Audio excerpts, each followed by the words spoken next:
কালকে আফগানিস্তানের ডেপুটি মিনিস্টারের পক্ষ থেকে একটি স্টেটমেন্ট দেওয়া হয়েছে। সেখানে তারা পরিষ্কারভাবে পাকিস্তানের সেনাপ্রধান আসিম মুনিরকে হুঁশিয়ারি দিয়ে বলেছেন, যদি এরপর আফগানিস্তানের উপর আক্রমণ করেন তাহলে আপনাদেরকে আমরা ভারত সীমান্তের দিকে পাঠিয়ে দেবো, ঠেলে দেবো, সরিয়ে দেবো, তখন দেখবো আপনারা কিভাবে লড়েন। এই স্টেটমেন্টের পর আন্তর্জাতিক স্তর রীতিমতো তোলপাড় এবং পরিষ্কার বোঝা যাচ্ছে আফগানিস্তানের তালিবান এবং ভারতের সেনারা যৌথভাবে এবার পাকিস্তান সেনাবাহিনীকে খতম করার টার্গেট কিন্তু নিয়েছে। এবং আফগানিস্তানের ডেপুটি মিনিস্টার সরাসরি ভারতকে উল্লেখ করে পাকিস্তানকে হুমকি বা হুঁশিয়ারি দেবেন, এটা বোধহয় আমরা 2 মাস আগেও স্বপ্নেতেও ভাবিনি।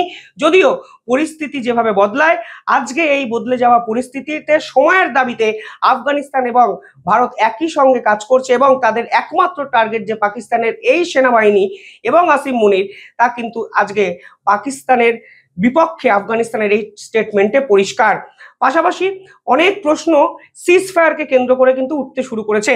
কাতার এবং সৌদি যেহেতু পাকিস্তানের পাশ থেকে সরে গেছে, তাই পাকিস্তান সেনাবাহিনী দায়ে পড়ে সংঘর্ষ বিরোধী চুক্তিতে বাধ্য হয়েছে আফগানিস্তানের সঙ্গে, যা পাকিস্তান সেনাবাহিনীর একটি ব্যর্থতাকে আরো একবার কিন্তু এক্সপোজ করে। এবং যে খবর প্রকাশ্যে চলে আসে যে ডোনাল্ড ট্রাম্পের কাছে তারা হাতজোড় করে ছুটে গেছিল আফগানিস্তানের এই মার থেকে বাঁচানোর জন্য, তাও কিন্তু আন্তর্জাতিক স্তরকে রীতিমতো তোলপাড় একটা সিচুয়েশনের মধ্যে দাঁড় করিয়েছে। এবং সব মিলিয়ে আফগানিস্তান যেভাবে পাকিস্তানের সেনাবাহিনীর প্যান্ট খুলে দিয়েছে, তার পিছনে কি সত্যিই ভারত ছিল?